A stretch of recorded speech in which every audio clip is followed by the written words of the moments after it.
กี่ยวกับว่าเวียกงานสหกรณ์นี่เนาะก็มีความหมายที่ว่าเป็นเวียกงานหนึ่งที่เราเป็นการเต้าโฮมความสามัคคีระหว่างสมาชิกหมู่บ้านเนาะมีการทอนโฮมเงินแบบสินทรัพย์เพื่อถือหุ้นร่วมกัน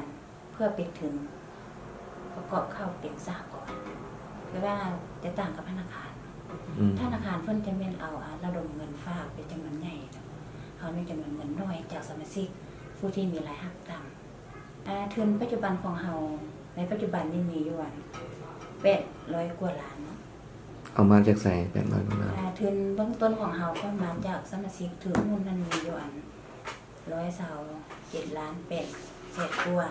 แล้วก็ทุนของโครงการได้ช่วยเหลือมัน600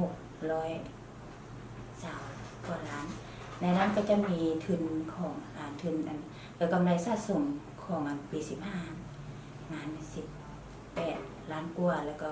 มีเงินสะสมในปีปัจจุบันนี้47 ล้านกว่าแล้วรวมกันทั้งหมดก็เป็น813 ล้านกว่ากีบเนาะทางเฮานี่กำหนดเองเลยเนาะแต่ว่าเฮาเบิ่งโดยรวมแล้วเฮาว่า24%ต่อปีนะมันอาจจะสูงเนาะแต่ความจริงแล้วถ้าเฮาในว่าเรื่องขอดการชำระน่ะมันบ่คือกับธนาคารเลย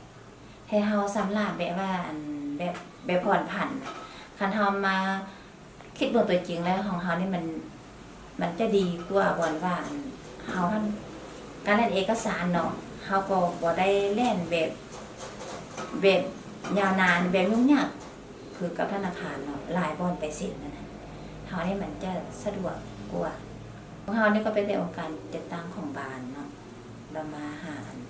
ภาคส่วนที่เกี่ยวข้องถ้าเป็นพนักงานนะ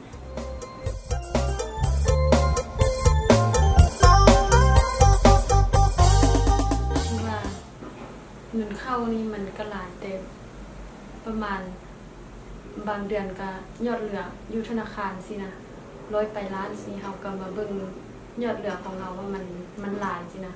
ถ้ามีสมาชิกมาขอกู้ยืมเงินนะเฮาก็ต้องคิดค้นคว้าเก็บกำข้อมูลของสมาชิก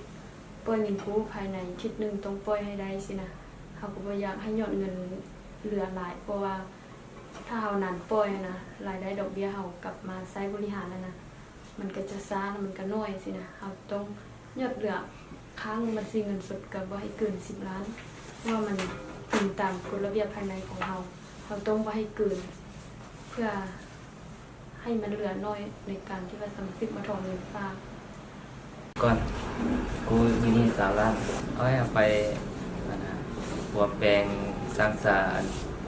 ครอบครัวนิดนึงคิดดอกแล้วมัน400,000 ต่อเดือน